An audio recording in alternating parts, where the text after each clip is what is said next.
Against Creativity, a critical examination of the contemporary notion of creativity, অর্থাৎ creativity তথা সৃজনশীলতার বিরুদ্ধে সমকালীন সৃজনশীলতার ধারণা বিশ্লেষণ। লিখেছেন অলি মল্চ। ইন্ট্রোডাকশন। ভাবুন দুবার, সৃজনশীলতা কি আসলে আপনার স্বাধীনতা কেড়ে নিচ্ছে? সৃজনশীলতা কি ফাঁদ? একদম নতুন এক দৃষ্টিভঙ্গি সব এলোমেলো করে দিচ্ছে, যা আমরা সৃজনশীলতা নিয়ে এতদিন ধরে বিশ্বাস করে এসেছি।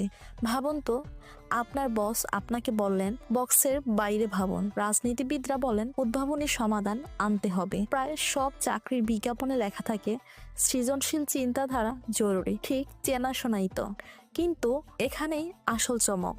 যদি বলা হয় এই সৃজনশীলতার চাপ আমাদের বিরুদ্ধেই কাজ করছে, এটাই সেই অবাক করা ভাবনা যা এগেনস্ট ক্রিয়েটিভিটি নামে একটা বইয়ে উঠে এসেছে। বইটা বেশ আলোড়ন ফেলে দিয়ে